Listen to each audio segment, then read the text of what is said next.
Alors, on va avoir une étude assez intéressante qui progressivement sera dense et en même temps profonde dans, dans une suite en quelque sorte de ce qui a été partagé à Shabbat et qui me semble être quelque chose d'important parce que cette deuxième partie va nous aider à lever le voile sur certains mystères et pénétrer beaucoup plus dans le texte même de la Torah, hein. Alors, si je puis dire, des mystères qui m'ont souvent interpellé. Il y en a énormément dans la Torah, dans la Bible, dans l'enseignement de Mashiach, parce qu'il y a beaucoup de côtés quand même derrière qui sont énigmatiques. Et l'un des textes qui peut être une profonde réflexion pour tous et en même temps d'acquérir une meilleure compréhension de ce passage de Bereshit au chapitre 3, le verset 8 et 9. Il est très particulier ce texte. Il est écrit: alors ils entendirent la voix de l'Éternel Dieu qui parcourait le jardin vers le soir. Et l'homme et sa femme se cachèrent loin de la face de l'Éternel, au milieu des arbres du jardin. Mais Dieu appela l'homme et lui dit: où es-tu? C'est un texte très rapidement lu. Je pense que la plupart d'entre vous l'ont parcouru déjà depuis longtemps, mais il nous amène dans quelque chose de très particulier quand on s'arrête aussi avec l'hébreu. Il est, il est dit dans le début du verset 8, quand on veut donner une bonne traduction, il dit Veishmeu et kol Adonai Elohim metaler.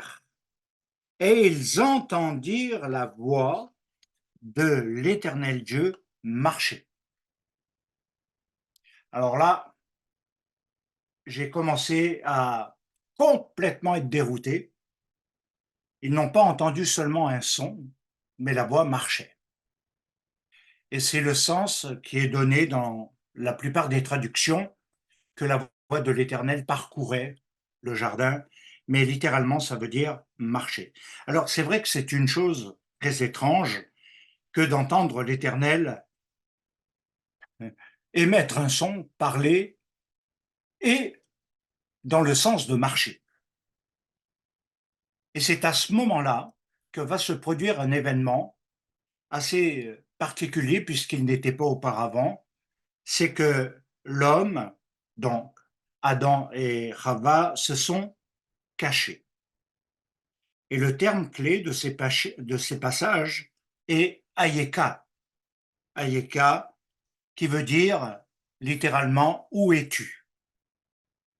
Alors en fait, c'est la première parole que Dieu adresse à l'Adam dans ces circonstances. L'Adam dans le sens de l'humanité, pas le sens de l'homme dans sa vie personnelle, individuelle, uniquement dans ce sens où beaucoup le comprennent ainsi. Mais il faut le comprendre que quand il est question de l'Adam, il est parlé de l'humanité, de la création. Et donc, là, il y a quelque chose qui ressort avec une forte amplification, c'est l'interpellation divine. Dieu interpelle, il parle, et juste après ce moment fatidique où Adam et Chava ont mangé le fruit de l'arbre, de la connaissance, du bien, du mal, Ayeka revêt un sens particulier parce que Dieu les cherche. Et on pourrait se dire, mais c'est pas possible. Dieu étant omniscient, omnipotent, omniprésent, rien n'est caché devant sa face. Et pourtant, il dit quelque chose, Ayeka, où es-tu? Où es-tu passé? Il est écrit dans Job, au chapitre 14 et au verset 10, que Hayeka va être traduit par il n'est nulle part. Autrement dit, l'Éternel est en train, dans ce Hayeka, dans ce où es-tu qu'il prononce à l'Adam, il y a quelque chose qui ressort, c'est il ne le voit pas, c'est-à-dire qu'il n'est nulle part. Où est-il passé? Dans Job 38-19, il nous est dit, on peut donner un sens dans Hayeka de ce où est cet homme, où est cette humanité. Autrement dit, pour être plus clair, Job 38-19 dit où est le chemin? Et à des rères. Alors, c'est là qu'on peut se poser vraiment, véritablement la question sur le sens de cette interpellation de Dieu à l'Adam. Il est vrai que dans le Gan Éden, il a été dit à la base qu'il pouvait manger de tous les fruits des arbres du jardin, sauf un seul, celui de la connaissance du bien et du mal. Ce qui aurait dû se faire logiquement, c'était qu'il mange l'arbre de vie, qui était au milieu du jardin, très visible, et tout était autour. Mais l'Adam, avec Rava, ont préféré manger l'arbre de la connaissance du bien et du mal. Et c'est la raison de l'interpellation de Dieu. Dieu l'interpelle pourquoi? Pour que l'Adam fasse en quelque sorte une introspection. Qu'est-ce que ça veut dire dans la pensée d'Israël? C'est de l'amener à lui faire comprendre la gravité de sa faute, de sa désobéissance, de sa transgression, par rapport à tu ne mangeras pas, sinon tu mourras. Voilà ce qui était lié. Et Dieu, dans cette interpellation, veut véritablement amener la conscience profonde dans l'Adam de la gravité de l'acte. Ce dont, très souvent, par exemple, nous ne sommes pas toujours conscients. On relativise beaucoup, on excuse beaucoup, on trouve des excuses, on essaye de justifier, on essaye de relativiser énormément au travers des vécus, des événements, mais Dieu ne tient pas compte des raisons, des causes, du pourquoi Adam et Chava ont voulu manger ce fruit, et il interpelle réellement de manière très claire. Alors, en même temps, il nous faut donner un sens à tout cela. Si on regarde au travers de ces deux arbres, celui de la connaissance qui a donné la mort, la séparation, et il y a un mot dans l'arbre de vie, Etz Chaim, et le terme Chaim est vie, et il est en rapport avec le souffle divin. Quand on inverse les lettres de Chaim, ça fait Michai, Michai, ce qui devient une question qui dit en clair, qui vit en moi? Et vous voyez que là, à un moment donné, il y a quelque chose qui devient extraordinaire quand on veut approfondir le sujet. S'ils avaient vraiment mangé l'arbre de vie, ils auraient su qui était en eux. Mais dans le cas inverse, ils n'en ont pas obligatoirement conscience. Alors c'est absolument étonnant de voir dans cette question le vrai sens de Hayeka, de ce où es-tu? Et c'est pourquoi nous pouvons saisir, comprendre ce que Dieu dit au travers de Shaoul de Tarse. Car Shaoul de Tarse, c'est vrai qu'il faut l'étudier à la lumière de sa connaissance hébraïque, à la lumière de sa formation juive.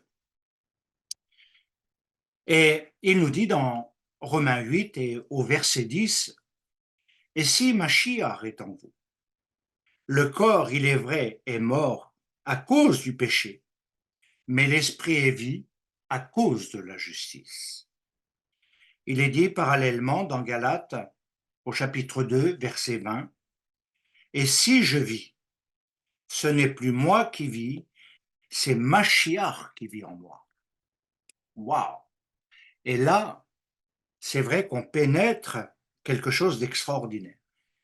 Mais Shaoul va encore plus loin quand il développe sa pensée, même si ce n'est pas le même auditoire. Eh bien, dans Colossiens 1, 26, 27, il dit « Le mystère caché de tout temps et dans tous les âges, mais révélé maintenant, Dieu a voulu faire connaître quelle est la glorieuse richesse de ce mystère parmi les païens, à savoir Machiach en vous l'espérance de la gloire. » L'interpellation divine, dans le sens et le but de faire prendre conscience de la gravité de la faute, c'est de vouloir montrer à l'Adam, à l'humanité, ce qu'ils ont raté. Ce qu'ils ont raté. Et c'est pourquoi il y a eu tout un développement qui va se faire au travers même de la construction de l'histoire, qui va devenir l'histoire de la rédemption, l'histoire du salut, si vous êtes plus familier avec cela. Et c'est pourquoi l'interpellation de Dieu est d'une grande profondeur pour amener l'homme à faire une introspection positive.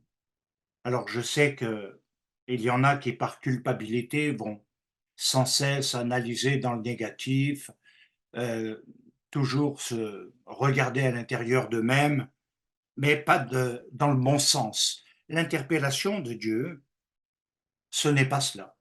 C'est de nous amener à une réflexion positive, mais une prise de conscience profonde de la faute. Alors, ceci va se voir au travers de cette interpellation que l'Éternel prononce en disant « Pourquoi te caches-tu? Pourquoi te caches-tu » De quoi l'Adam se cachait en réalité? De Dieu? De sa parole? De sa présence? Et le texte hébreu, là, nous fait pénétrer ce que j'appellerais la profondeur du mystère. Il ne nous dit pas qu'il se cachait de Dieu, ni de tout ce que j'ai mentionné auparavant, mais il se cachait de la face de l'Éternel. Il se cache de la face de l'Éternel pour ne pas être vu, découvert. Alors on peut relever qu'avec le temps, au travers de tout un développement, c'est l'homme qui va poser, en fait, en inversant la question à Dieu. En disant, par exemple, dans des circonstances particulières, comme dans le psaume 10 et le verset 1, où il est dit « Pourquoi, ô Éternel, te tiens-tu éloigné? Pourquoi te caches-tu au temps de la détresse ?» Et là, on a l'impression qu'on est entré dans un processus inversé. L'homme se cache, l'humanité se cache de la face de l'Éternel, et parallèlement, à un moment donné, il pose la question, non plus pour se cacher de l'Éternel, mais il dit, en interpellant presque le ciel, pourquoi te caches-tu? Ce qui veut dire qu'il y a quelque chose qui est totalement brisé, et là notamment quand il est question de la détresse. Alors, derrière le terme détresse, on ne peut pas tout mettre, mais il faut comprendre que l'Éternel n'était en aucun cas ni visible, c'est-à-dire agissant. Dans le psaume 13 et le verset 1, David Améler dit « Jusqu'à quand me cacheras-tu ta face ?» Et là, il s'agit également de la relation avec Dieu, la tfila, la prière. Nous savons que David a été un homme extraordinaire, qu'il joue un rôle fondamental et important, mais en même temps, il dit: «Jusque à quand me cacheras-tu ta face?» Dans le psaume 44, verset 24, «Pourquoi caches-tu ta face? Pourquoi m'oublies-tu?» La réponse de «c'est pourquoi» que nous venons de voir, elle se trouve dans Béréchit 3:8. En fait, c'est pas Dieu qui s'est caché, Dieu cherchait l'Adam. C'est l'homme qui s'est caché. Et ensuite, il prend la forme interrogative disant: «Mais pourquoi tu me caches ta face? Pourquoi?» Alors c'est clair qu'on pourrait multiplier encore les exemples au travers de références, de versets qui sont importants et qui nous amènent à comprendre qu'il y a beaucoup, beaucoup, beaucoup à dire là-dessus. Ce que l'on peut dire, c'est que l'homme s'étant caché de sa face, l'humanité, autrement dit, Dieu s'est lui-même mis hors de portée. Dieu s'est mis hors de portée. C'est-à-dire que si on prend dans l'étude juive, pour aller plus loin, il a mis un retrait. Il y a un retrait entre l'homme et Dieu qu'on appelle le voile. Il y a quelque chose qui ne peut pas rendre visible une dimension, et c'est ce que l'on peut appeler l'état de séparation. En fait, au travers de cela, nous devons comprendre que ça nous a amenés dans l'état de séparation et non de relation. Et c'est pourquoi, quand il est dit, pourquoi te caches-tu?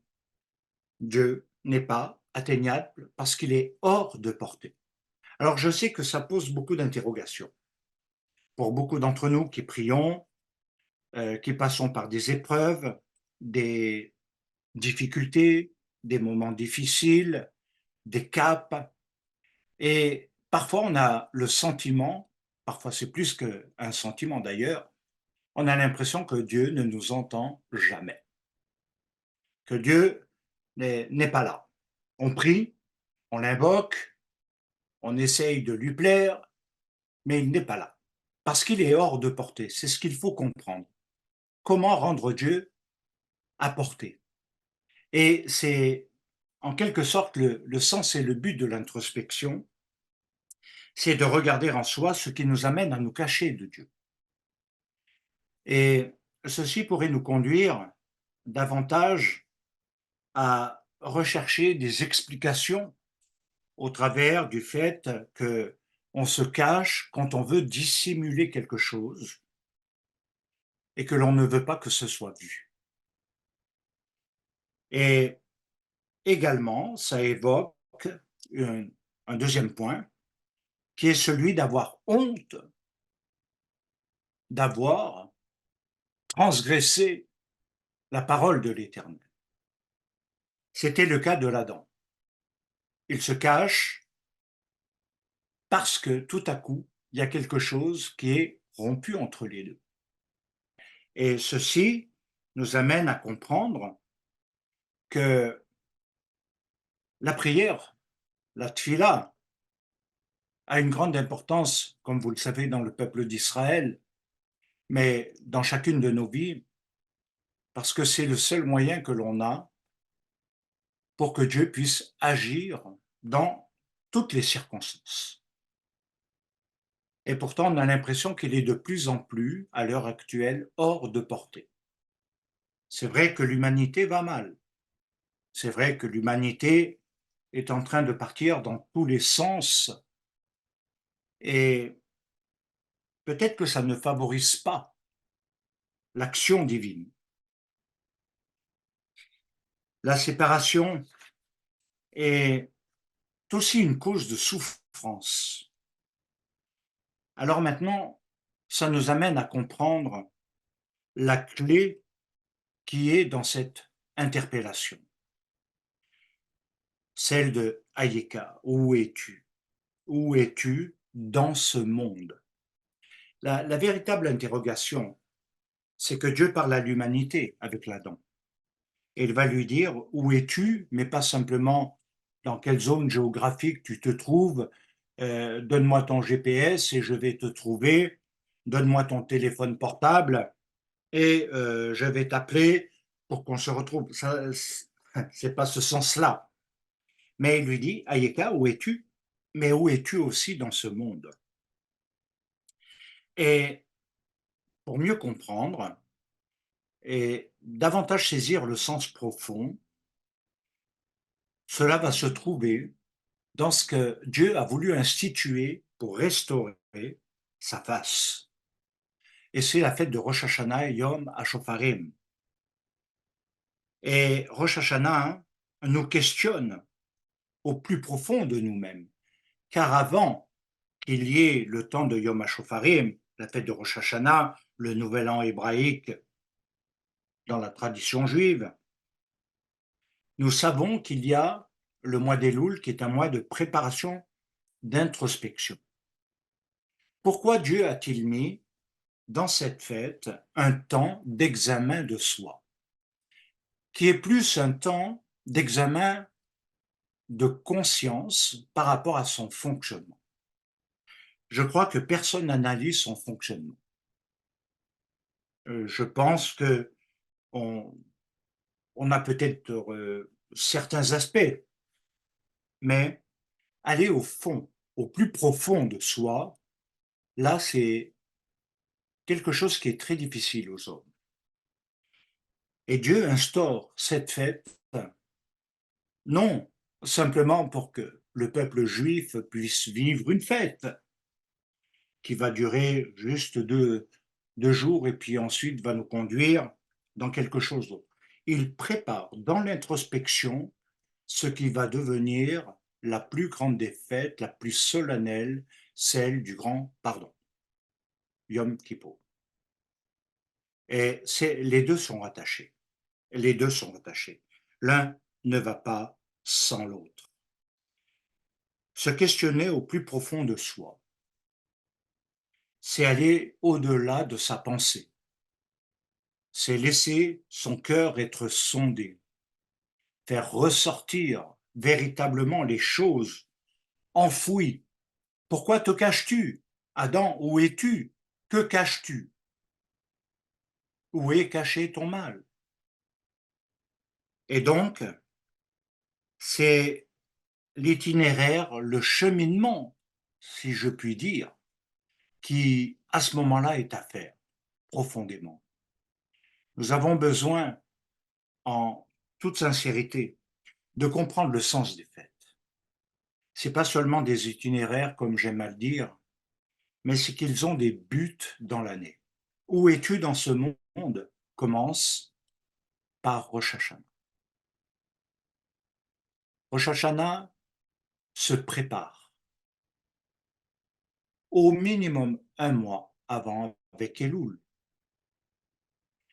Et c'est vrai que quand on commence à regarder cela, c'est un retour à Dieu. Comment revenir à Dieu?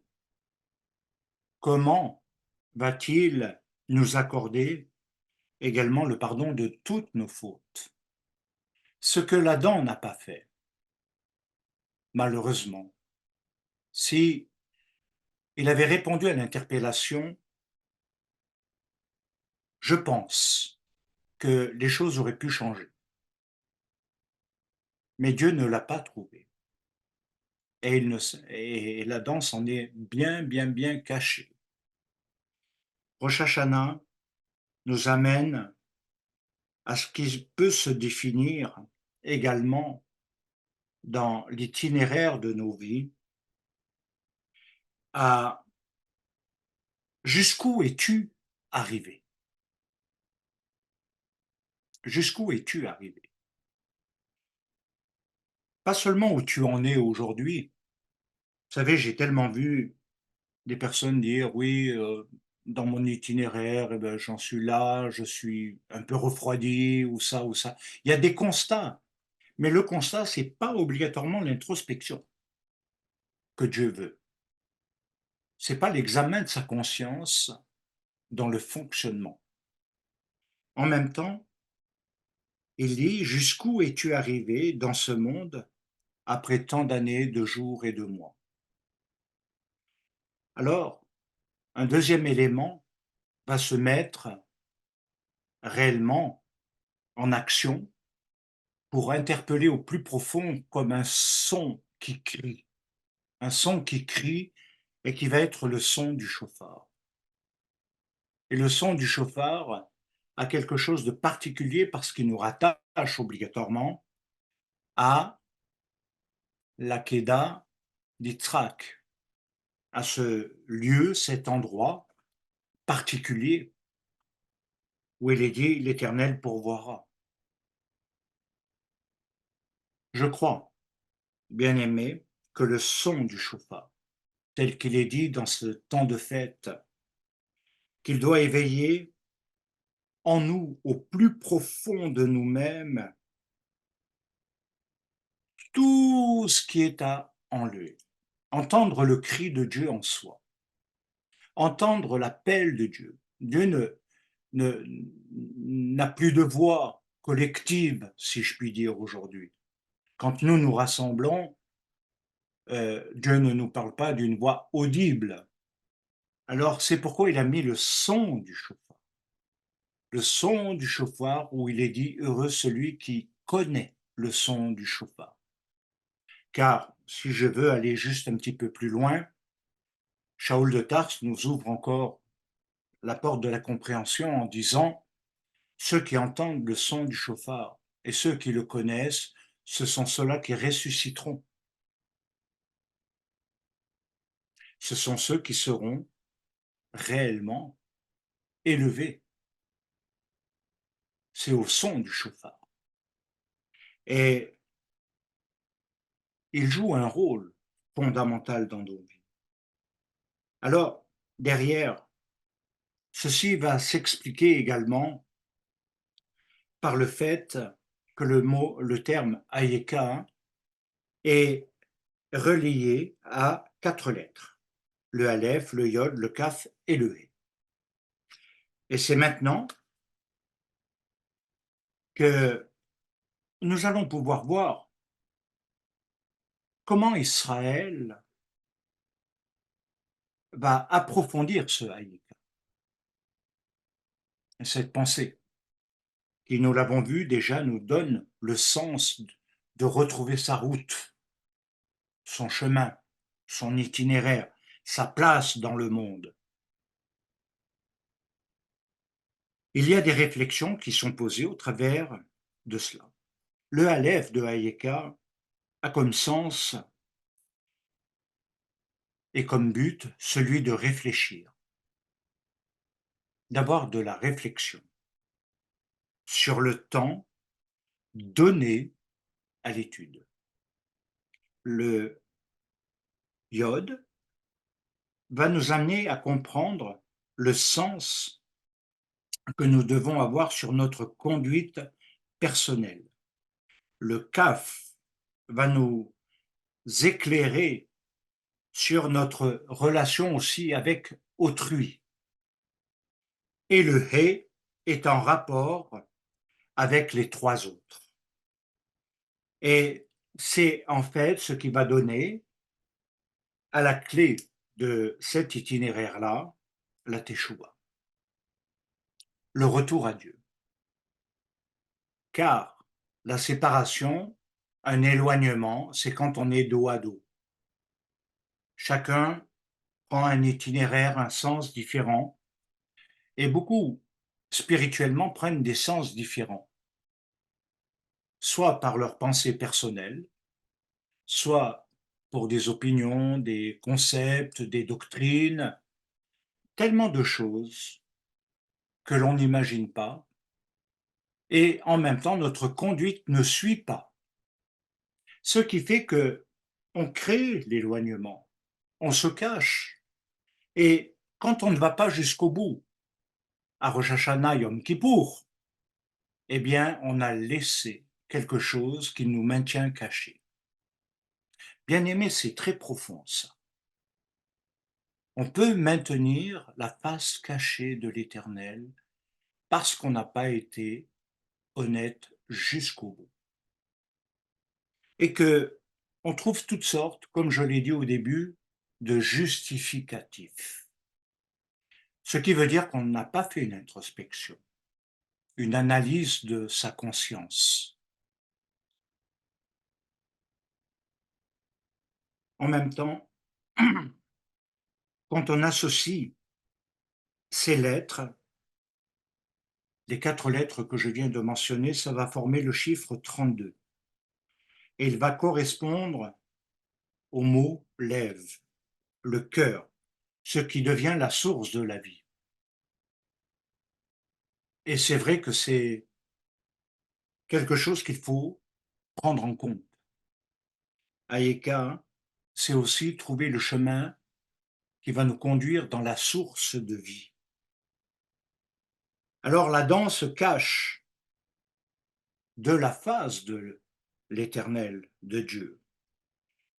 Emmanuel Levinas va dire quelque chose de très intéressant parce qu'il dira ceci: la véritable essence de l'homme se présente dans son visage et pour être plus précis, dans la pensée.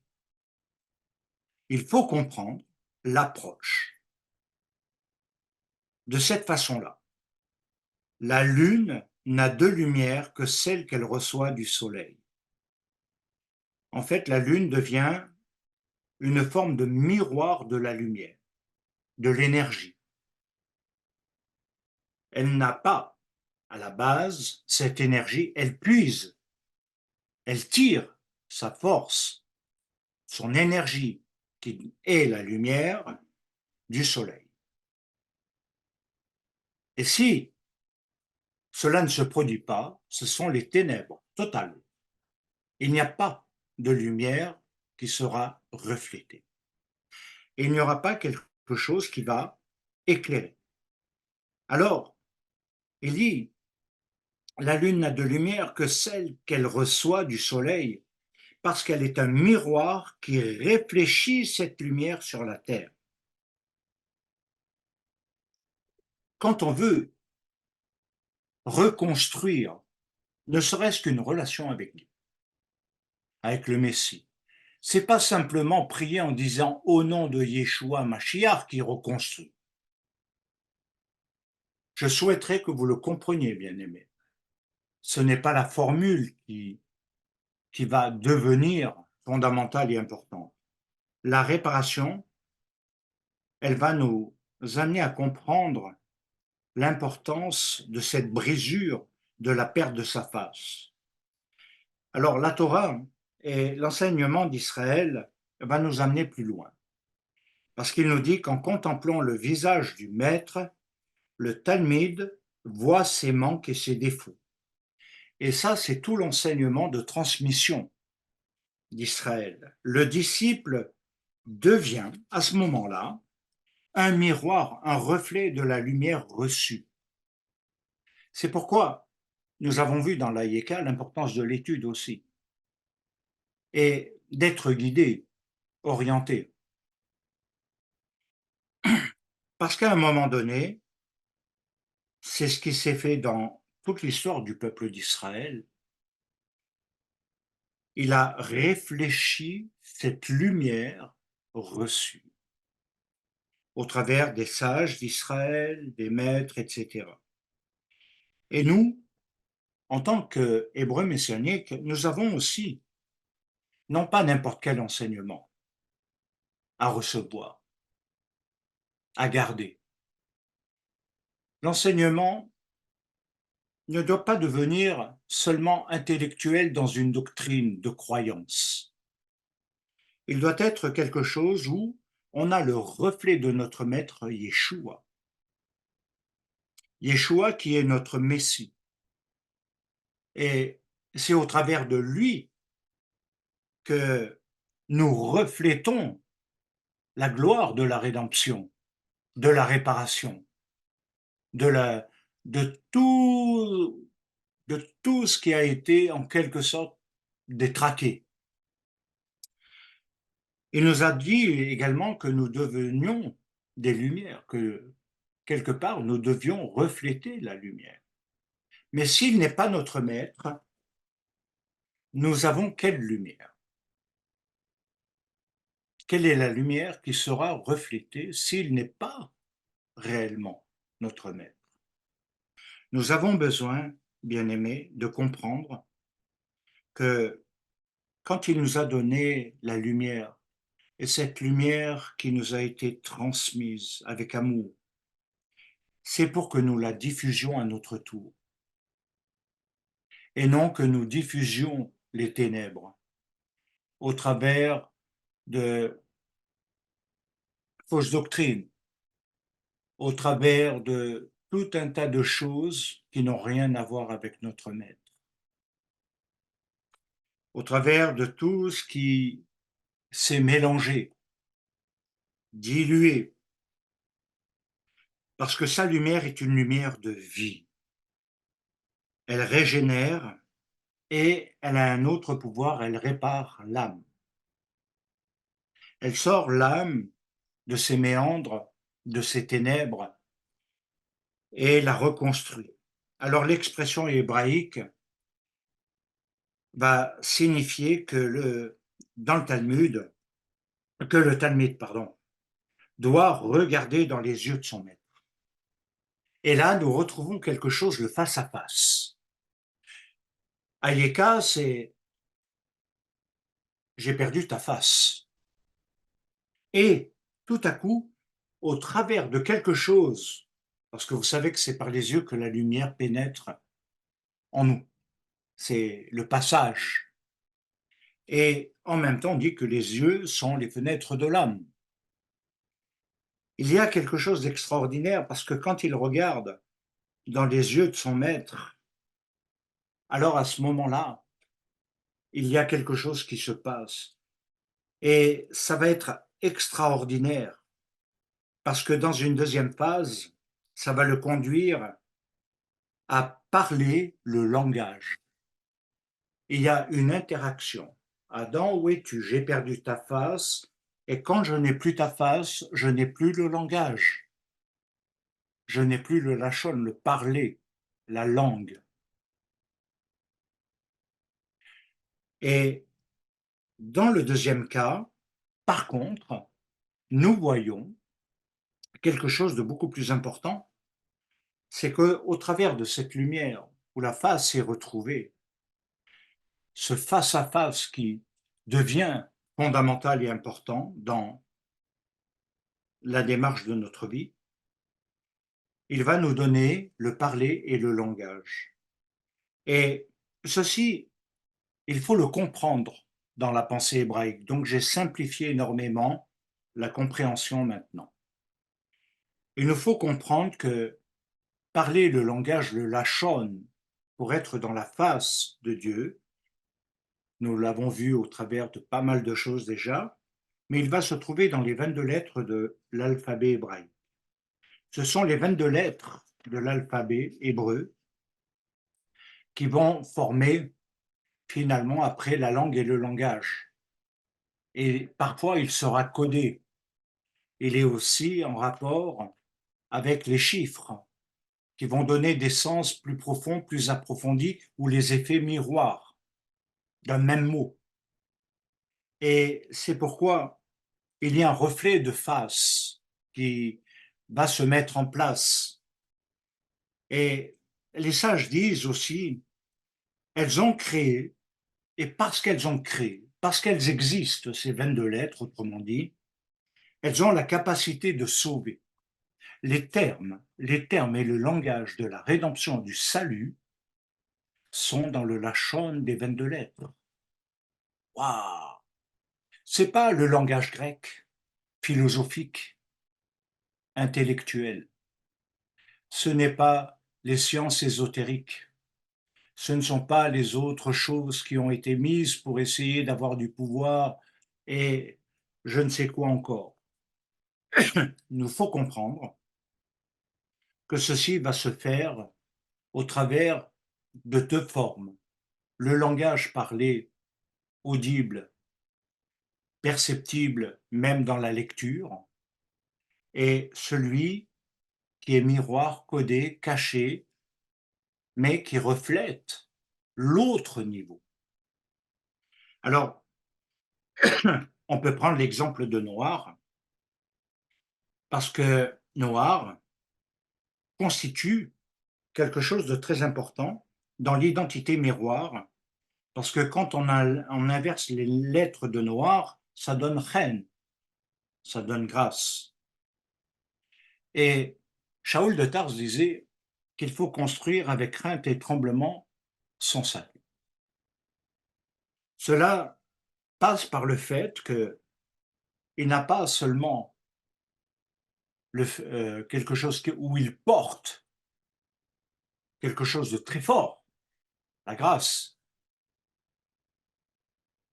mais, mais, Dieu lui demande de construire une arche avec des mesures précises, 300 coudées de longueur, 50 de largeur et 30 de hauteur, ce qui donne un total, quand on additionne les chiffres, 380, et 380 correspond à la chaune.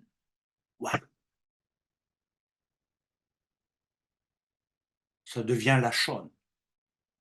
L'importance du parler, l'importance de l'écrit, l'importance des mots, le poids des mots dans les lettres hébraïques. C'est pourquoi quand on lit la Torah, on parle d'un livre saint. On ne parle pas d'un livre profane, païen, quelconque. On dit toujours que la Torah est sainte. Pourquoi? Parce qu'elle est contenue dans les lettres. L'hébreu est quelque chose de particulier. Alors, le mot lachon, il signifie également le langage. Et en même temps, il correspond à la Med Nun Shin. Et c'est alors que Dieu va demander à Noach de prévoir une fenêtre qu'on appelle Tzorar, qui veut dire la clarté, la lumière. C'est pourquoi l'enseignement, au travers de la continuité pour retrouver sa face, va nous conduire vers Dieu. Et qu'il nous est dit que la Torah est un guide, un pédagogue qui nous conduit. Et en même temps, elle nous éclaire, je dirais, de manière assez fondamentale sur la compréhension du langage divin. Comment Dieu parle? Quand il dit, que dit-il? La question qui va se poser, c'est comment je comprends ce qu'il dit? Comment je reçois ce qu'il dit? Aujourd'hui, on est tellement dans un monde intellectuel aussi que on n'entend pas la même chose dans le même mot que Dieu va dire ou l'enseignement que Dieu va donner. Quand il dit dans la Torah, tu ne feras pas ci ou tu ne feras pas ça ou etc., chacun de nous aura son opinion parce qu'il n'y a pas d'enseignement. Chacun de nous va donner sa version, son langage de compréhension, mais ça va également traduire la lumière qu'il a ou pas. Ça va traduire la compréhension réellement du plan divin. Et c'est pourquoi il y a énormément d'égarements. Et je dirais que, au travers de cela, il nous faut réaliser qu'on peut entrer dans une confusion de la connaissance et une confusion du langage. La confusion du langage, vous la connaissez, c'est ce qui a pu se vérifier dans le cadre de la tour de Babel, et je ne vais pas y entrer. Mais nous voyons bien que cette confusion a donné la dispersion, a donné quelque chose où plus personne comprenait les mêmes choses sur les mêmes mots. À la base, tout le monde comprenait de la même façon, peut-être avec certaines différences, certainement, mais au moment de Babel, le langage était devenu incompréhensible de l'un à l'autre. Tout était fini, ça a dispersé, c'est ce qui a mis des frontières, c'est une catastrophe. Quand dans un groupe, quand dans une keila, une synagogue, un lieu qui se dit saint, on est dans la confusion du langage, alors à ce moment-là, on amène une dispersion parce que personne ne se comprend et Dieu n'est pas entendu. S'il n'est pas entendu, il ne peut être suivi. Alors, derrière, tout ceci nous amène à réaliser un des aspects qui est celui où, aujourd'hui, on recherche peut-être plus la guérison de son âme que la compréhension de ce qu'est le salut en soi. On recherche davantage des manifestations du palpable, des choses qui vont nous concerner de manière assez personnelle, parce qu'on pense que c'est la cause de tous nos maux. La cause de tous nos maux, c'est que la face de l'Éternel nous est cachée. C'est qu'elle est très loin. Et c'est vrai que Isaïe le prophète le relève. Ce sont vos crimes, ce sont vos injustices, ce sont vos péchés qui vous voilent, qui vous cachent sa face. Sans une analyse profonde, l'âme ne guérira pas comme ça. Elle doit renoncer à beaucoup de dysfonctionnements et réintégrer un langage qui va élever le niveau. Alors en même temps, la Torah nous dit que c'est aussi de cette façon que l'homme va se réparer. Parce que tout le but de Bereshit 3.8, ce n'est pas de laisser l'humanité et l'homme dans le désarroi, dans l'affliction, la détresse, mais bel et bien d'être réparé.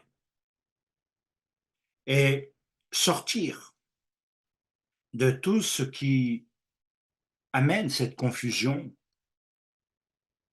afin que l'Éternel puisse nous enseigner les secrets de son langage. Un langage qui est souvent caché, imperceptible à l'intelligence naturelle, imperceptible à nos émotions. Et c'est pourquoi l'étude, la recherche, l'approfondissement va jouer un grand rôle en nous. Parce que très souvent, c'est dans les lettres que va se trouver la révélation de ces paroles. Il nous est dit dans Bereshit 2.4, et vous allez voir dans l'analyse quelque chose d'important. On va le lire ensemble. On va le lire, je vais le lire dans un premier temps en hébreu. Ele toldot hashamayim ve'aretz bei baream. Si on traduit, ceux-ci sont les engendrements du ciel et de la terre, quand ils furent créés. Voilà. Quand vous lisez un passage comme ça, vous allez me dire quoi? Dieu est créateur, premier niveau, Dieu est créateur, il a créé les cieux en premier, ensuite la terre, et etc. Mais là, rien que dans ces quelques petites paroles, est contenu l'un des plus profonds, l'une des plus profondes révélations qui mérite d'être dévoilée. Parce que c'est là que nous voyons que ce n'est pas la lecture purement qui va nous apporter la compréhension, mais le fait d'aller plus loin et de chercher, de chercher. Alors, il nous est dit qu'effectivement, il y a quelque chose, si on prend dans le terme bara, bara, c'est faire surgir, hein, a surgi du néant et du chaos le ciel et la terre. Mais en même temps, l'approfondissement va dire qu'il y a eu une fécondation. Et si on veut pénétrer maintenant le mystère, il nous est dit, Be'ibaream, tu peux le lire comme ça, quand ils furent créés, Be'ibaream. Mais dans la réalité, il doit se lire Be'abraham, Be'abraham, ce qui signifie quand Abraham est sorti du modèle de ce monde et a reconstruit le chemin qui conduit à Dieu.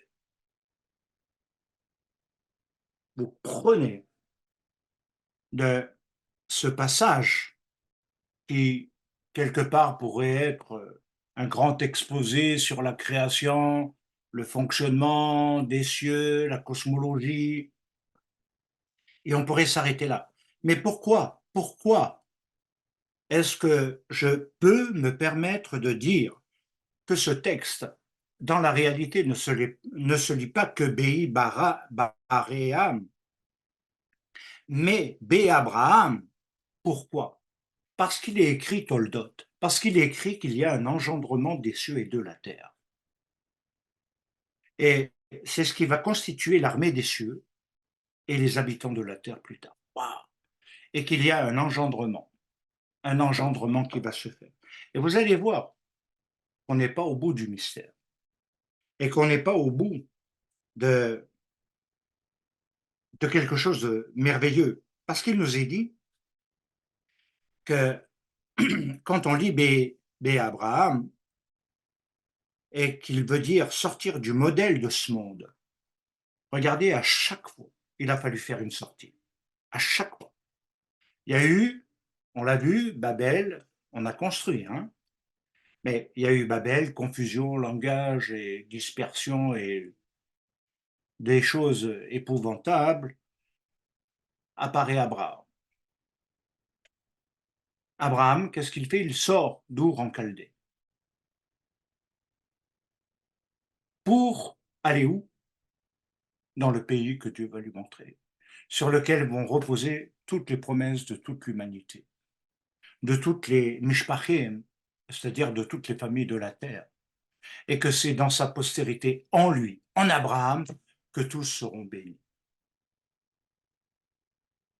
Et c'est pourquoi aujourd'hui le retour qui revient dans la postérité d'Abraham, dans le zéra, dans la fécondation, parce que il nous faut comprendre que Abraham et Sarah, à leur âge, avoir des enfants, déjà qu'ils n'avaient pas pu en avoir. Alors là, à cet âge-là, dans la vieillesse, c'était impossible, improbable, mais il y a eu fécondation.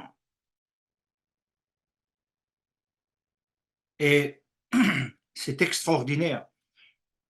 Sorti du modèle de ce monde, et il a réalisé le projet divin. Il a réalisé le projet divin. Toutes les étapes de sa vie nous le démontrent. Et c'est ce qu'on va appeler, dans la terminologie hébraïque, le tikkun, la réparation. Il répare. Le monde aurait pu rester dans la continuité de ce qui avait été fait à Babel. Essayez bien d'imaginer cela. Un monde de confusion, un monde de guerre, un monde euh, complètement à côté. C'est ce qu'aurait dû être. en réalité. Mais non, Dieu prend celui qui est d'abord Abraham pour le faire devenir Abraham, et qu'est-ce qu'il met dedans? La lettre He, une des lettres de son nom que nous retrouvons où? Dans ce que nous avons étudié juste avant. La lettre qui reconstruit la vie, le chemin de vie. C'est la lettre de vie, c'est une lettre du souffle divin, c'est la lettre de la résurrection. Et dans ce sens-là, c'est retrouver l'Esprit Saint, le souffle divin qui avait été perdu, coupé, qui a été la cause, écoutez bien, la cause de la face cachée de Dieu. Parce qu'on est entré dans le chet, c'est-à-dire que le chet, quand on l'écrit, il n'y a aucune ouverture, l'air ne circule pas, il reste que dans la temporalité de l'existence biologique d'une vie d'un homme. Et quand on expire, c'est fini, il n'y a pas de continuité. Le He, il s'écrit pratiquement pareil, mais en haut, il y a une ouverture. Il y a un air qui circule de haut en bas. Et lorsque on expire, qu'on rejette, eh bien, ce souffle continue, c'est le souffle de la résurrection, de la vie.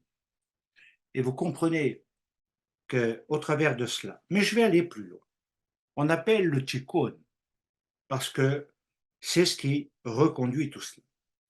Au travers des trois lettres qui sont le pilier des Toldot, le pilier des engendrements, depuis l'Adam. Donc quand on prend le terme Adam, encore une fois, c'est l'humanité. Pourquoi Yeshua est-il appelé le dernier Adam? Ça, pour moi, quand j'ai fait de la théologie, j'ai pas compris. Pourquoi était-il appelé l'Adam? Il s'appelait Yeshua, ou Jésus en théologie, Jésus le Christ. Mais alors l'Adam, pourquoi il portait le nom de l'Adam? Et donc, il fallait approfondir en réalité la pensée de Shaul de Tarse, qui se trouve justement dans ce pilier des Toldot, parce que quand on prend l'Adam, ça donne trois lettres, le Aleph, le Dalet et le Mem. Le Aleph, dans les engendrements que nous avons lus, c'est Abraham, le Dalet, c'est David Améler, et le troisième, qui est le Mem, c'est le Mashiach. Voilà, le chemin. Voilà les engendrements. Voilà ce que Dieu nous donne dans les phases de la rédemption, du tikkun, de ce qui répare. Et qu'il est clair que pour chacun d'entre nous, de toute façon, c'est au travers de Yeshua HaMashiach que la route a été rouverte, comme on peut le voir dans l'Épître aux Hébreux du reste, que la route nouvelle a été inaugurée, que le dernier Adam, il est le dernier-né d'une nouvelle humanité. Wow. C'est plus l'humanité de ce Adam, d'une humanité qui se cache de la face de Dieu, mais une humanité qui retrouve le chemin de sa face. Et là, c'est quelque chose d'extraordinaire parce que ça fait naître non seulement les phases de la rédemption, et Abraham est celui qui va faire naître toutes les générations qui sont liées à Toldot. Autrement dit, Abraham, malgré ses défauts, malgré ses défauts, ses manques, il va quand même rétablir les fonctionnements. Et là, je suis obligé d'accélérer un peu, mais aussi de donner un approfondissement en simplifiant, en allant plus vite dans l'explication que l'on pourrait avoir d'Israël, parce qu'il recrée l'image. En fait, c'est ça. Il recrée le visage de l'Adam, mais avant la chute. Et en Yeshua Mashiach, c'est ce que nous devons comprendre. C'est le visage, c'est le corps, l'homme, recréé à l'image de Dieu. Et ceci nous amène à comprendre que Abraham non seulement rétablit les fonctionnements qui vont être à l'image du corps humain, c'est-à-dire que ce qui nous compose, c'est trois parties. On est toujours dans ces trois parties, la tête, le tronc et les membres. Autrement dit, on est dans le côté de Keter, Orma, Bina. Keter, c'est ce qui est toujours au-dessus, ce qui gouverne, ce qui pourrait gouverner le monde de nos pensées, le monde de notre conscience, le monde qui est au-dessus de nous. Et c'est de là que nous devrions recevoir tous les ordres pour fonctionner. Autrement dit, pour être dirigé. Nous voyons aussi que l'homme porte en lui la marque de la création.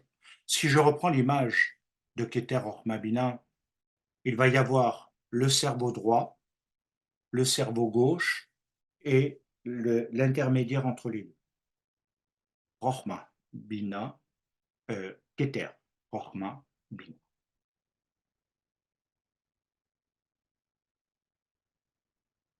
Et c'est là qu'on voit le génie par rapport à toute la création. Alors, il est clair qu'au travers de tout ceci, il y a toute une reconstruction des organes au travers de tout ce qui a été Babel, tout ce qui n'est pas sorti de Babylone, tout ce qui n'est pas encore loin de tout ce monde, même de cette méchanceté de Noir, du temps, pardon, de Noir, et qui nous amène à comprendre que ça va avoir des interactions. Maintenant, il y a effectivement ce besoin de reconquérir les zones qui ont été livrées au mal. Et comme je le disais tout à l'heure, ceci ne va se faire que par une chose: quitter le lieu d'habitation pour entrer dans le lieu de ses habitations à lui. Ça veut dire sortir. Prenez Abraham et sort d'Our en Chaldée. Vous prenez la fête de Pessa pour le peuple juif esclave depuis des siècles. Il doit sortir de l'Égypte.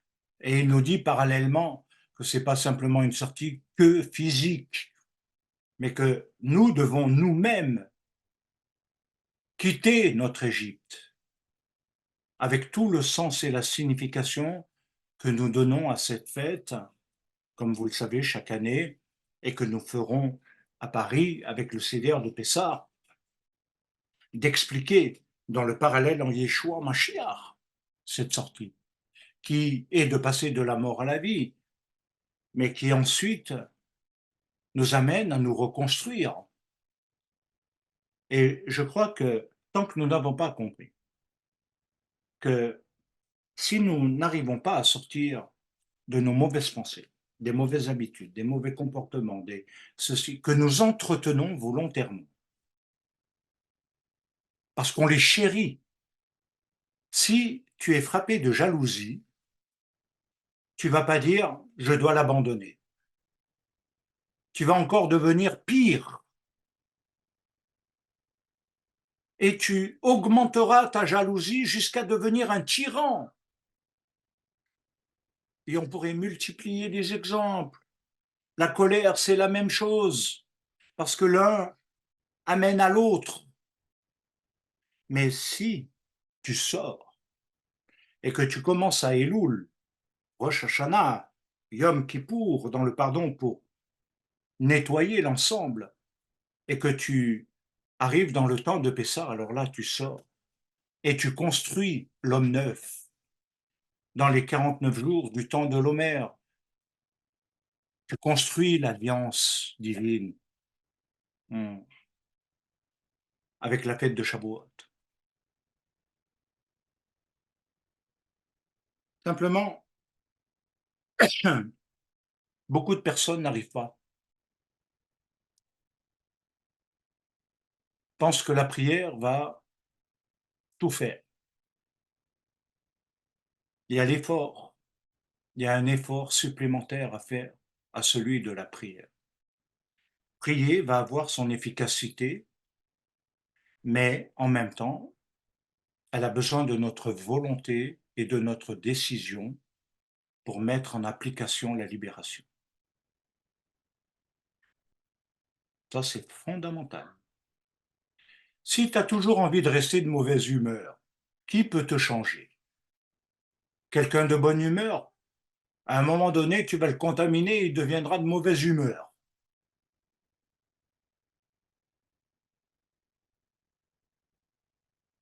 Et si tu veux abandonner la mauvaise humeur et sortir pour entrer dans la bonne humeur, que ça marchera. On va plus loin. Je voudrais amener une conclusion progressive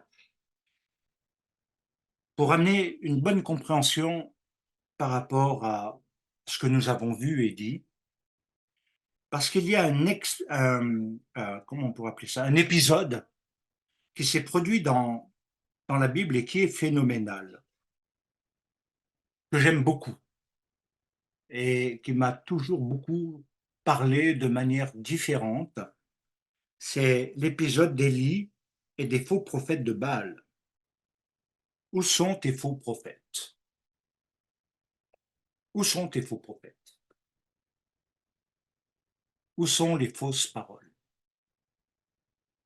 C'est pas seulement des paroles, on va dire, quelqu'un qui va mentir sur son horaire ou le réveil n'a pas sonné, donc j'ai pas pu venir. C'est pas de ça dont il est parlé. Il est parlé du mensonge. Les faux prophètes qui sont les trompeurs de l'âme, qui amènent la pensée à dévier de l'objectif divin, à troubler, à voiler la face divine en opposant la parole de Dieu à sa parole. Les faux prophètes de Baal peuvent être des docteurs en théologie, peuvent être plein de monde. Ils annoncent, ils disent, ils parlent, donnent des pronostics. OK. Mais dans la Torah, nous avons un épisode où la famine et Dieu a voulu fermer le ciel. C'est assez étrange tout ça. Pendant 3 ans, c'était aussi pour interpeller le peuple d'Israël pour qu'il revienne à l'Éternel et qu'il ne suive pas les 950 faux prophètes de Baal qui gouvernaient et qui ont amené justement la famine, ce qui peut être parallèlement une famine spirituelle.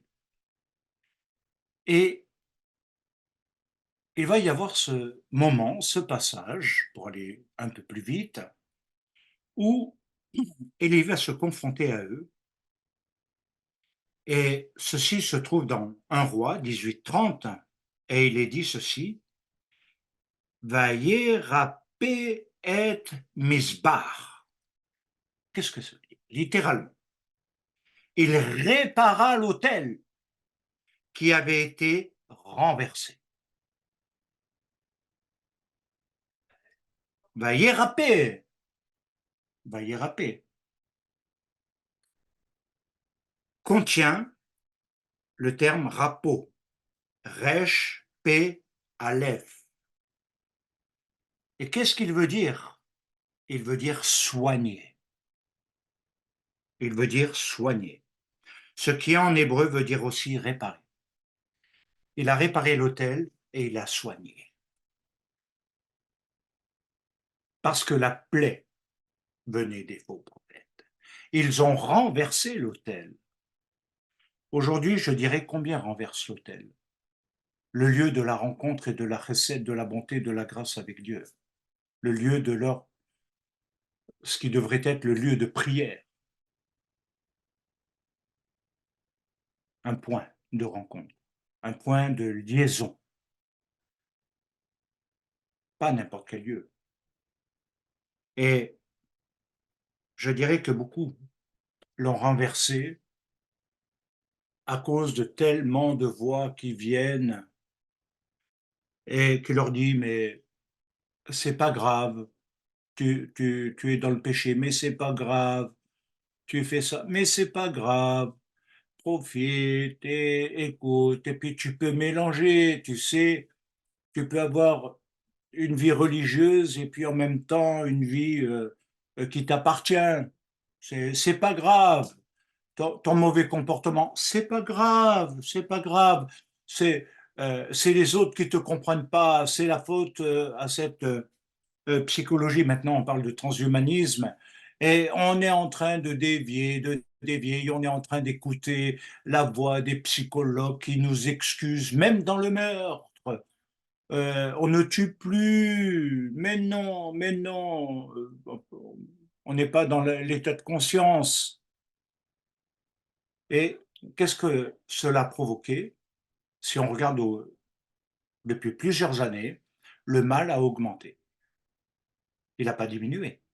On devrait être soigné. On a plus de psy, on a plus de psychiatres, on a plus de médecins, d'hôpitaux, de tout ce que vous voulez, mais on a des gens de plus en plus détraqués et qui augmentent le mal.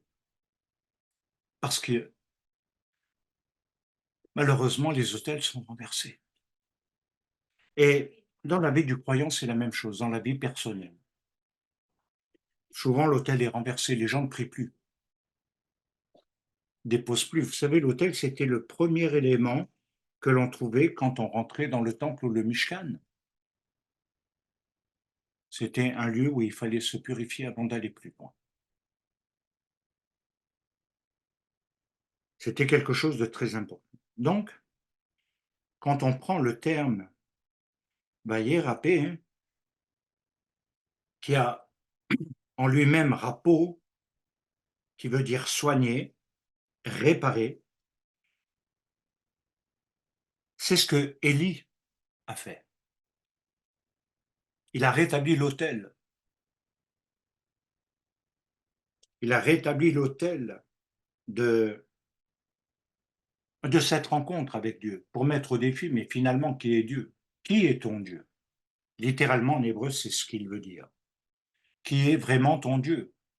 S'il est du côté de Baal, si c'est Baal qui a raison, si Baal ou les Baalim, les faux prophètes ont raison, suis leur enseignement, leur mode de vie, suis, voilà ce que dit Élie.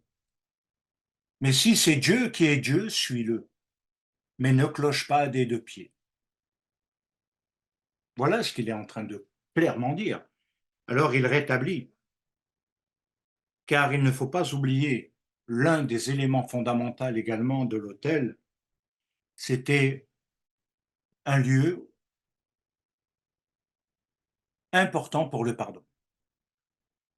Yeshua nous le dit bien dans Matthieu 18, de laisser notre offrande, et c'est-à-dire aussi toutes nos mauvaises pensées sur quelqu'un et autres, ou le désaccord, et de pouvoir, à ce moment-là, aller nous réconcilier vers l'autel, d'aller vers l'autel, rétablir l'autel de la réconciliation.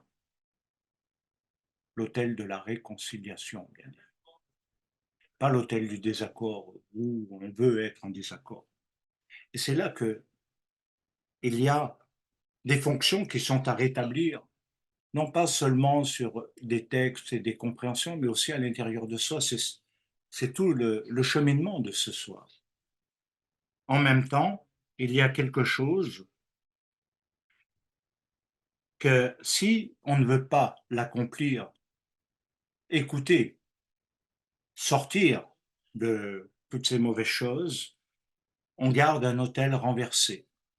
Et là, la face de Dieu nous est encore cachée. Et elle restera cachée. Les paroles et les actions des faux prophètes, on l'a vu, n'ont amené que ruine, désarroi et détresse dans le peuple. Et c'est ce que cela fera dans toute vie qui ne se répare pas.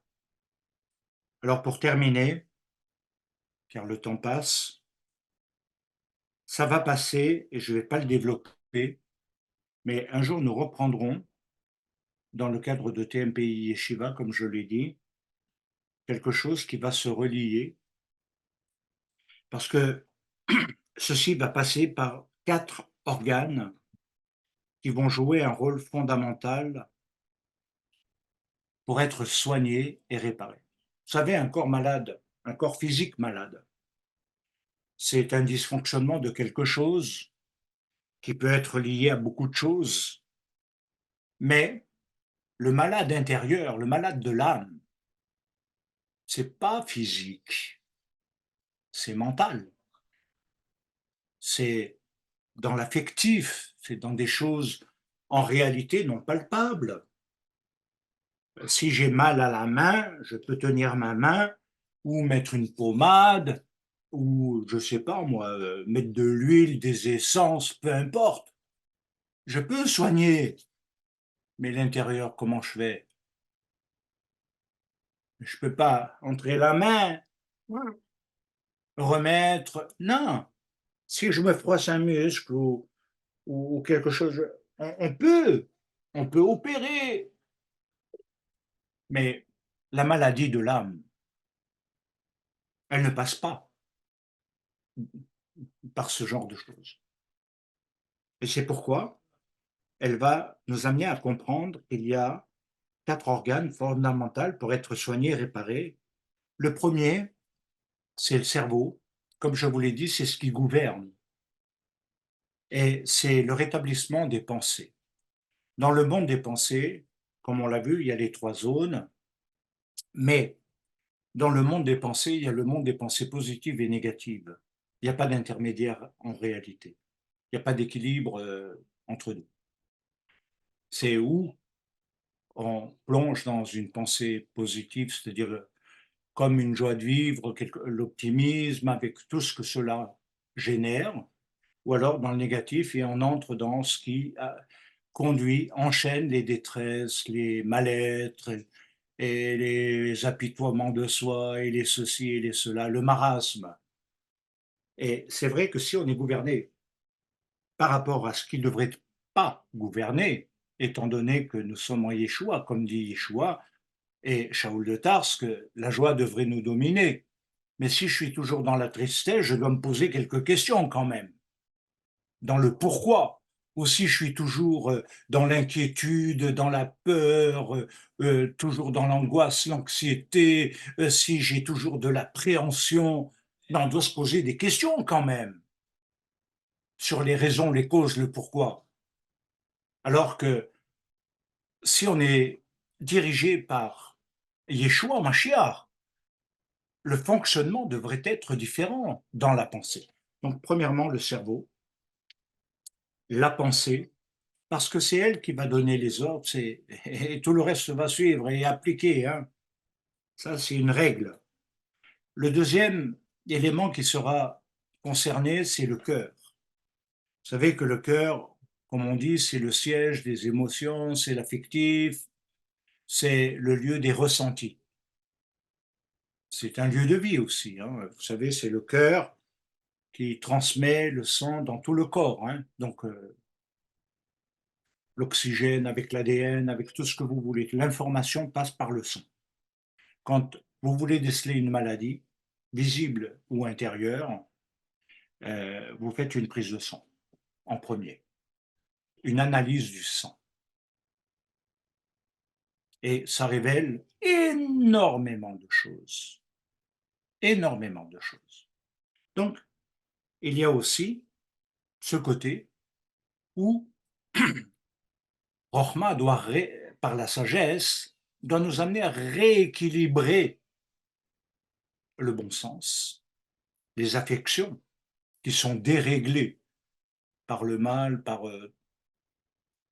toutes sortes de choses. Je ne vais pas aller trop loin là-dessus.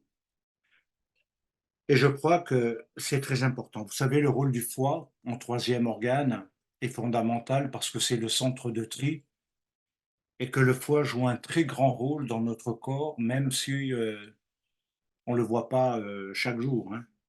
Rendez le foie malade et vous verrez ce que ça peut faire. Le foie a besoin d'être nettoyé, purifié.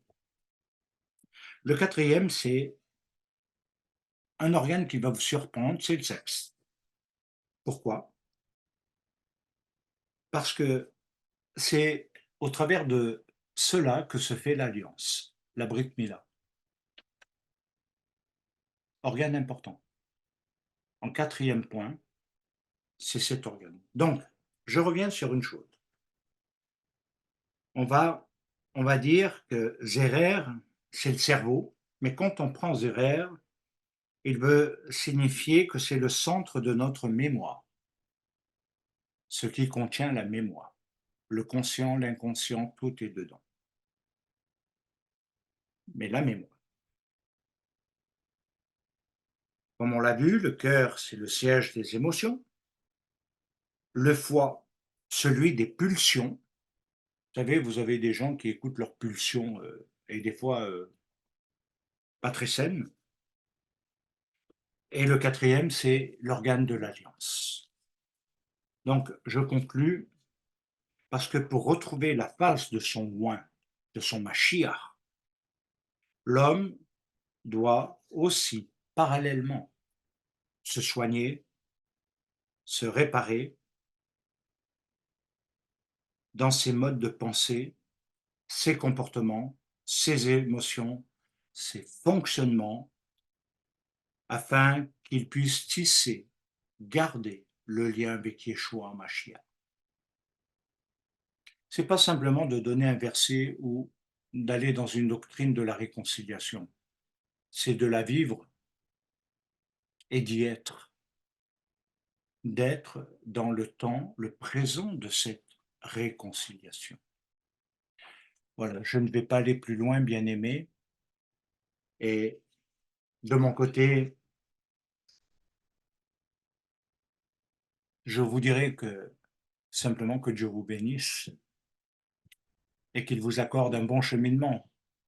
C'est vrai que se combattre, se contrarier, s'opposer à soi-même, en règle générale, on n'aime pas. On aime tellement cajoler nos petits défauts. Mais quelque part, je pense que Dieu a quelque chose de plus grand pour chacun de nous.